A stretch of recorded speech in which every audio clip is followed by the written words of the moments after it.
ഇതിലാണ് കേട്ടോ വഴി. എങ്ങനെ കിടക്കുമെന്ന് അറിയില്ല. വലിയൊരു കാറ്റടിച്ചു, വലിയ മഴയും പെയ്തു. ഉണ്ടോ? ഇങ്ങനെ പോകും. ഇത് കണ്ടോ?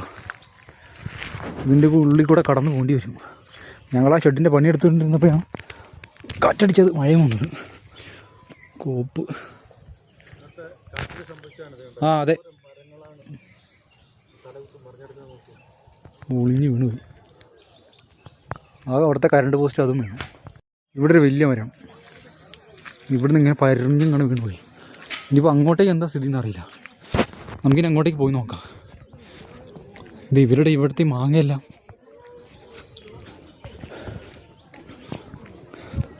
വീടിൻ്റെ ബേക്കിലുള്ള മാങ്ങയെല്ലാം വീണ് പോയി. ഇതുണ്ടോ പൊട്ടി വീണേക്കണേ. വീടിൻ്റെ മുകളിലേക്ക് പറഞ്ഞേക്കണം. ഇവിടെ ഇതൊന്നും അറിയില്ല, നോക്കാം.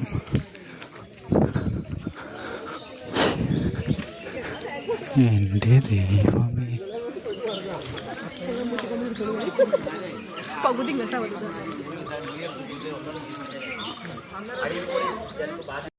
ഇനിയിപ്പോൾ ഇതെല്ലാം മുറിച്ച് മാറ്റാണ് ഇങ്ങോട്ടേക്ക്. കറണ്ടും ഉണ്ടാവില്ല, ഒന്നും ഉണ്ടാവില്ല. എൻ്റെയൊക്കെയാണെങ്കിൽ വീട് പോലും ഇല്ല, ഷെഡാണ്. എന്താകുമോ എന്തോ. ആ മഴ ഫുള്ളും തന്നെ എന്നിട്ട് ഷെഡിൻ്റെ ഷീറ്റൊക്കെ മാറ്റിയിട്ടുണ്ട്. ഇനിയിപ്പോൾ എന്താണെന്ന് അറിയില്ല. ഇനി മഴ പെയ്യുകയാണെങ്കിൽ നോക്കണ്ട, മഴ നനയാ, അത്രേ ഉള്ളൂ.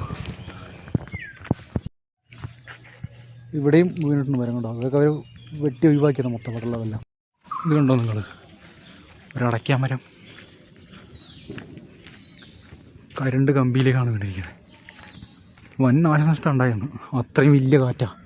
അവിടെ നമുക്ക് പോയി നോക്കാം. കുറച്ചുകൂടെ മുന്നിൽ പോയാൽ ഒരു തെങ്ങുമരം ഒടിഞ്ഞ് വീണ് കിടപ്പുണ്ട്. മാങ്ങയെല്ലാം ചെതറി കിടക്കണം കേട്ടോ. അയ്യോ, ഇത് കണ്ടോ തെങ്ങുമരം വീണേക്കണേ. തേങ്ങ കിടക്കണം എങ്ങനെയാണ്. ഇതുണ്ടോ ഒട്ടി ഇങ്ങനെ റോട്ടിലേക്ക് വീണേക്കണേ. പിന്നെ ഇതേ ഒരു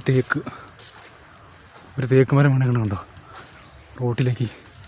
അതും കറണ്ട് കമ്പി നെയിലേക്കാണ് വീണേക്കണേ.